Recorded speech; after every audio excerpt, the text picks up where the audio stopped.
dysfunction, the rib cage. Okay. Now, guys, if there's a dysfunction here, there's normally going to be some form of rib issue. The ribs can come into play quite a lot because of the way the joint sits. There's lack of mobility in the ribs. Sorry, if there's lack of mobility here and the ribs aren't working, then we have compensatory mechanisms. People become sort of upper rib breathers. We have to breathe, so we end up overworking quite a lot. So actually mobilizing into the thoracic spine and then coming into the rib cage is a really nice natural process. Now we can adapt this. So we showed you the side bending rotation, which not only was for the thoracic spine, but the same as you've noticed, you found clicking and cracking of the ribs was a rib movement. If the patient's prone, we can have a really effective way of getting some movement through the rib cage. The key thing when we do this is it's about our body positioning. It's about leverage and it's about protecting your hands and your elbows. So, Brian is prone.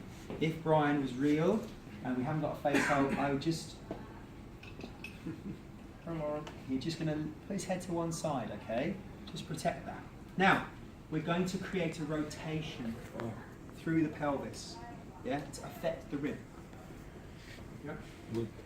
So, I have a split stance. I always work with a split stance. The reason why, and I don't like seeing it, I don't like seeing students or patients, or practitioners like this. I don't like an asymmetrical stance. The reason why is because it's about balance. Now, in this position, okay, I'm nice and stable. I move forwards. There, my heel starts to come off the ground. I now have no more stability. So I can get this far across the couch before my arms come into play. But if you lower your... Doesn't really matter. Even no? If the couch is here. No, if you lower your Like your center of gravity. Like squat. Yeah, if you lower your center of... Right, alright, if I lower my center of gravity, now I've got to use my biceps. Now I'm compromising my elbow, I'm compromising my AC, and I'm compromising my humeral head. Okay. So I need to be able to transfer force. This is about applying force over the rib cage. If you start using your arms, forget about it. You'll do 2 patients, you'll be knackered. Won't happen. So in this position, I get to here and I'm off balance. Even if I'm lower down, I'm still off balance, but then I've got to start using my arms because I can't get up and over. If I keep my feet flat on the floor and I lean forwards, I get to about here and I'm off balance. If I come up on my tiptoe, there, and I'm still strong and I get to my balance point. So look how far forward I am over the couch, and I can still, my arms straight, and I can apply force without compromising my elbow, without compromising my shoulder, which is the key point here when we're working with the patient prone. Now, I am going to hold the ASIS, the anterior superior iliac spine, which is this bit here, okay?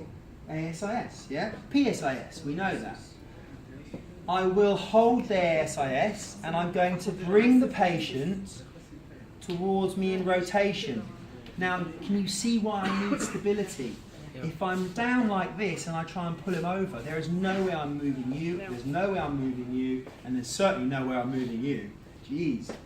I need to keep my arm straight, so as I lean my arm back straight, we have the rotation.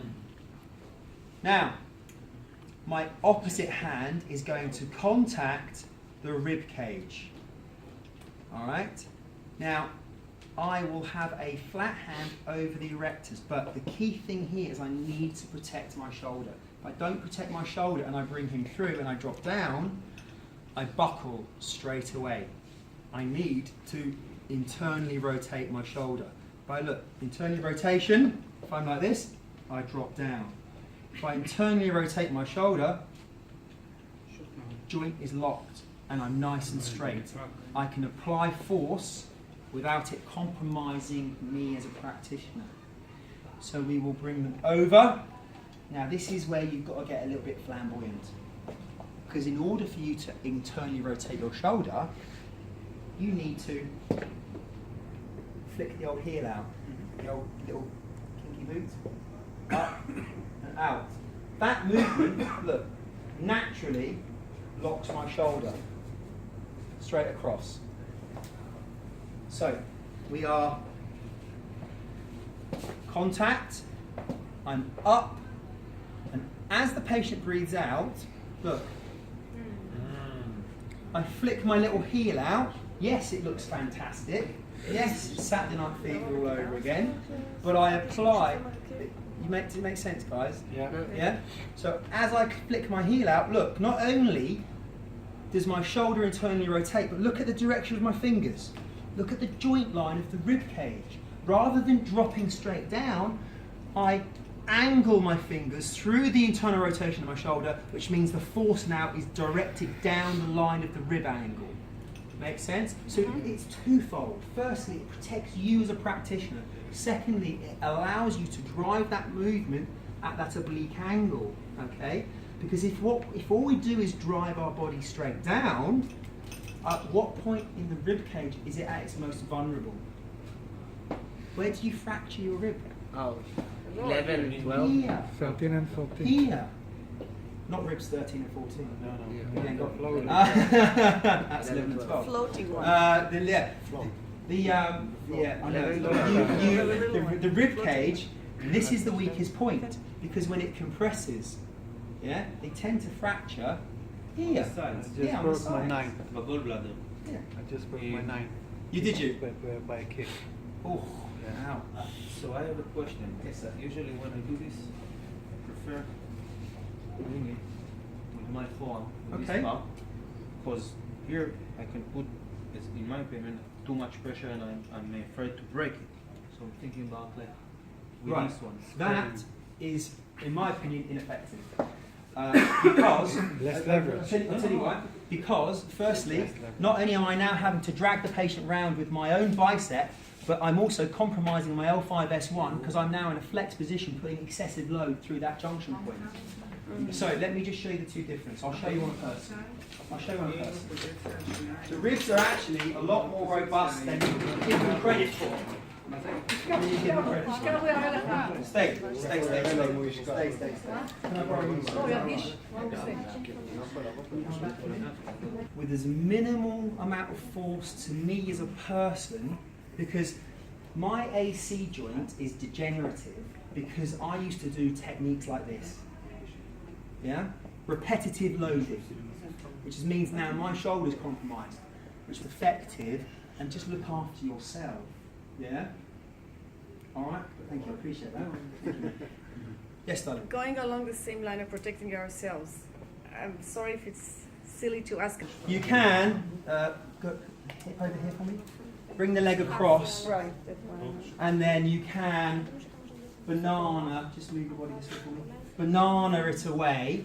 That will bring the ASI up slightly higher, and you'll still be in the position, but this No, but tends if to you be... just use the leg to Yeah, keep you can, movement. but Jesus Christ, how fucking hard is that? No, one leg.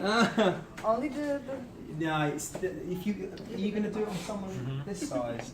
yeah. Then Or it someone that becomes- size? You're going to grab his leg? Jesus Christ, do you know how much his Okay. leg weighs? Fucking hell. You made your point. Even his finger is going to weigh more than her leg. Look at the size of him. Well, I'm a Listen. small person. Yeah, I know. I totally get that. There are ways